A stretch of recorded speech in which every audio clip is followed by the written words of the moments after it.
नमस्कार साथियों, स्वागत है दिव्य आईएएस पीसेस पर। मैं हूं आरके शर्मा। साथियों, आज का मुद्दा महत्वपूर्ण होने जा रहा है। इस मुद्दे में हम बताएंगे कि भारत ने मल्टीपोलर वर्ल्ड में कई देशों के साथ एक साथ बैलेंस बनाने की क्षमता कैसे अर्जित की है। आइए हम समझते हैं। साथियों, 4 दिसंबर को रूस के राष्ट्रपति व्लादिमीर पुतिन भारत दौरे पर आए थे। इसके बाद यूक्रेन के राष्ट्रपति व्लादिमीर जेलेंस्की भी भारत आने वाले हैं। आप चौंक गए होंगे ना? बिल्कुल आपने सही सुना है। जनवरी 2026 में यह संभावित दौरा संभव है, जो रूस और यूक्रेन के युद्ध के बीच भारत की कूटनीति का बहुत ही शानदार उदाहरण है। भारत की कूटनीति के लिए केवल यही उदाहरण नहीं है, ऐसे अनगिनत उदाहरण हैं जिनके माध्यम से हम भारत की कूटनीति को समझ सकते हैं।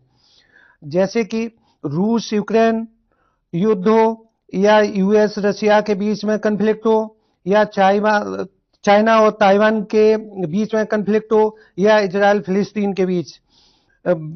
हम लोग यानी भारत अपनी कूटनीति से इन सबके बीच बैलेंस करता आया है। यह कोई जादू नहीं है, यह हमारे लोकतांत्रिक मूल्य और संस्कृति में छुपा हुआ है। जब पुतिन भारत आए तो किसी ने ताली बजाई, तो किसी ने आलोचना की, पर किसी ने उंगली नहीं उठाई, क्योंकि भारत की कूटनीति की यह सबसे बड़ी खासियत है। हम किसी के खेमे में नहीं जाते, हम किसी के गुट में नहीं पड़ते, बल्कि शांति के लिए पुल बनाते हैं। उदाहरण के रूप में याद कीजिए, जब 2022 में एससीओ समिट में भारत के पीएम मोदी ने पुतिन से कहा था यह युद्ध का इरादा नहीं है, तो पुतिन ने भी भारत के रुख का समर्थन करते हुए कहा कि वह युद्ध को लेकर भारत की चिंता को समझता है। रूसी दौरे के बाद भारत के पीएम मोदी जी 2024 में जब यूक्रेन की राजधानी कीव में गए, तब उन्होंने वहां पर भी कहा भारत चुप नहीं बैठा है, शांति का पसडर है। इसी कड़ी में अभी 4 दिसंबर को पुतिन का भारत में दौरा हुआ और जनवरी में जेलेंस्की भी आने वाले हैं। क्या पता किसी को कि दोनों की यह भारत यात्रा किस समय शांति के क्षण में बदल जाए। अब हम यूएसए और रशिया के कन्फ्लिक्ट के बीच कैसे भारत बैलेंस करता है उसके बारे में समझते हैं। जहां तक रशिया का सवाल है, तो हम रशिया के साथ ब्रिक्स संगठन में, एससीओ संगठन में साथ साथ कार्य करते हैं, और हमारे जितने भी रक्षा उपकरण हैं उसका 60% हम रूस से आयात करते हैं। हम सस्ता तेल भी रूस से मंगाते हैं। और अभी 5 दिसंबर को पुतिन भारत में आए तो रूस के साथ में हमारे रक्षा, ऊर्जा और व्यापार के कई समझौते हुए। तो क्वाड I2 U2 जैसे ग्रुपों में हम यूएसए के साथ हैं। यूएसए हमको टेक्नोलॉजी, सेमीकंडक्टर, डिफेंस, उसके हम स्ट्रेटेजिक पार्टनर भी हैं। आदि पहलू से हम यूएसए के साथ हैं। लेकिन यूएसए हम पर एक आरोप लगाता है और दबाव भी बनाता है कि भारत रशिया से तेल मंगाता है, जिससे रशिया की इकोनॉमी बूम करती है और रशिया उसी पैसे को युद्ध में लगा देता है।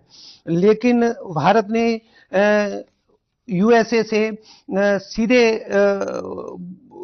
टक्कर न लेकर लोकतांत्रिक तरीके से विश्व के सामने अपने तर्क प्रस्तुत किए। और ये पहला तर्क उन्होंने ये दिया कि हम रूस से सस्ता तेल आयात करते हैं, तो यूरोप के कई देश भी रशिया से तेल मंगाते हैं। साथ में ये भी कहा कि यूएसए भी रशिया से यूरेनियम मंगाता है।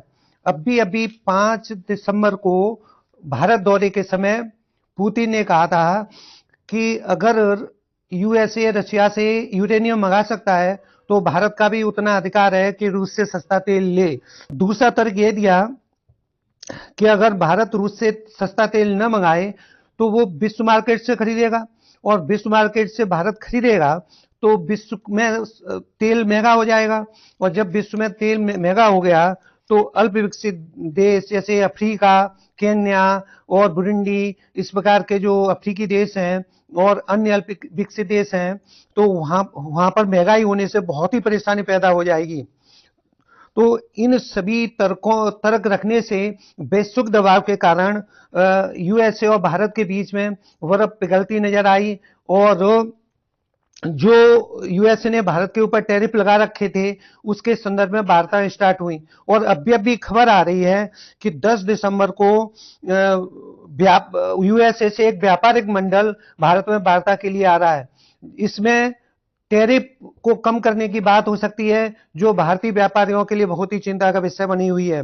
और यह भी खबर आ रही है कि यूएसए के सेक्रेटरी ऑफ स्टेट डेलिशन हॉकर 5 दिन के दौरे पर भारत आने वाले हैं, जो सुरक्षा और व्यापार के संदर्भ में बात करेंगे। अब हम बात करने जा रहे हैं इजराइल और फिलिस्तीन के बीच में। इजराइल और फिलिस्तीन एक बहुत ही हॉट मुद्दा है। इसमें भारत फिलिस्तीन के लिए 2 राज्य समाधान की बात करता है, यानी फिलिस्तीन को मान्यता देता है, और ये मान्यता भारत पहले से ही देता आया है। फिलिस्तीन और गाजा में भारत आर्थिक मदद, मानवीय सहायता जैसे दवा और रसद इत्यादि भेजता है। इधर हमारे इजराइल से भी बहुत अच्छे संबंध हैं। इजराइल हमको ड्रोन, मिसाइल, साइबर टेक्नोलॉजी देता है और हमारा स्ट्रेटेजिक पार्टनर भी है, और हमको एग्रीकल्चर में ड्रिप इरिगेशन में भी मदद करता है। भारत ने यह कहा था, इजराइल को समझाते हुए कहा था कि फिलिस्तीन युद्ध में आम नागरिक नहीं मरने चाहिए, क्योंकि उनको भी अपने आत्मरक्षा का अधिकार है। और ये बैलेंस इसलिए भी और बन जाता है I2U2। I2 का मतलब 2 आई, 1 आई में इंडिया और सेकंड आई में इजराइल, यू से यूएई और यूएसए है ना, से संबंध रहते हैं। तो इसमें हम इजराइल तथा फिलिस्तीन का संबंध बनना स्वाभाविक है। दूसरे नंबर अब बात करें, भारत कभी भी जीरो सम गेम नहीं खेलता है, और हम एक साथ दोस्ती भी बनाते हैं, दुश्मनी नहीं बनाते किसी से। अब हम बात करते हैं चाइना और ताइवान के कन्फ्लिक्ट की बात है ना, तो ये भी एक मुद्दा जो आए दिन चाइना ताइवान को अपने में मिलाने की बात करता है। जहां तक ताइवान की बात है, तो हम ताइवान से चिप, सेमीकंडक्टर इत्यादि मंगाते हैं, और ताइवान का हम अप्रत्यक्ष रूप से किसी न किसी प्रकार का समर्थन करते हैं। और हम चाइना के लिए हम बात करें, चाइना हमारा विश्व में सबसे बड़ा व्यापारिक पार्टनर है, और हम वन चाइना पॉलिसी को फॉलो करते हैं।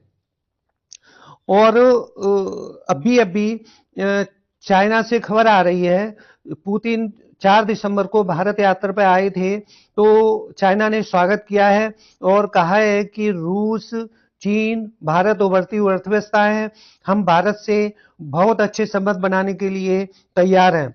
अब हम इस मुद्दे पर चर्चा करते हैं कि भारत किस प्रकार से कूटनीति से इन सबका बैलेंस करते हैं, भारत की वो कौन सी क्षमता है। आइए एक एक करके समझते हैं। जिस समय भारत 1947 में स्वतंत्र हुआ था, तो उस समय पर दुनिया 2 ध्रुवों में बटी हुई थी, 2 ध्रुवों में बटी हुई थी। कोल्ड वार का समय था। एक भाग यूएसए के नेतृत्व में जो पूंजीवादी था, और दूसरा भाग यूएसएसआर के नेतृत्व में जो समाजवादी देश था। भारत ने कहा कि हम किसी भी खेमे में शामिल नहीं होंगे, हम तटस्थ हैं, गुटनिरपेक्षता की नीति अपनाते हैं।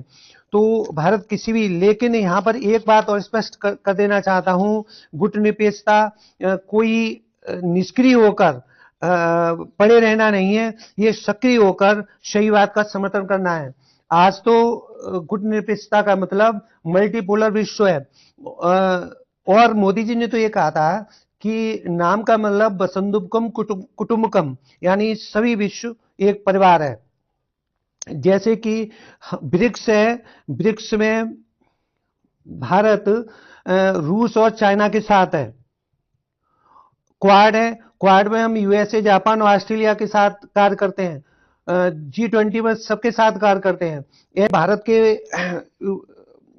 कूटनीति में जो मजबूत स्तंभ है वो कौन कौन से हैं? नंबर एक, हम भारत मल्टीपोलर विश्व का समर्थक है, इसमें कोई भी किसी भी एक देश की मोनोपोली नहीं चलेगी। जैसे यूएसए और पश्चिमी देश वैश्विक संस्थाओं के ऊपर अपना दबदबा बना लेते थे, उनकी नीतियों को अपने हित में मोड़ लेते थे। इससे अफ्रीका और कई अल्पविकसित देश जैसे और विकासशील देशों के लिए बड़ा परेशानी का कारण बनता था। लेकिन भारत मल्टीपोलर विश्व का समर्थक है। दूसरे नंबर भारत की सॉफ्ट पावर, हम तलवार से नहीं दिल जीते हैं। जैसे कि रूस में इंडियन कल्चर बहुत ही पसंद किया जाता है, यूएसए में हनुमान चालीसा, जैसा कि आपने देखा होगा जिस समय भारत ने कोरोना के समय पर वैक्सीन और दवाएं आदि भेजी थी, तो ब्राजील ने हमको बजरंग बली हनुमान की संज्ञा दी थी। तो इजराइल में हमारा भारत महोत्सव बहुत ही चर्चा का विषय प्रसिद्ध है। ये हमारी सॉफ्ट पावर है। तीसरा, शांति की वकालत, हम शांति चाहते हैं और हमारा एक डायलॉग है, पीस डायलॉग डिप्लोमेसी से सभी समाधान होने चाहिए, अर्थात संवाद मिल बैठकर समाधान करना चाहिए और लोक कल्याण और वैश्विक कल्याण के हित की बात करते हैं। वसुंधैव कुटुंबकम की बात करते हैं, जिसमें पूरा विश्व एक परिवार की तरह नजर आता है। साथियों, करंट अफेयर्स की न्यूज के लिए जुड़े रहिए दिव्य IAS PCS चैनल से। धन्यवाद।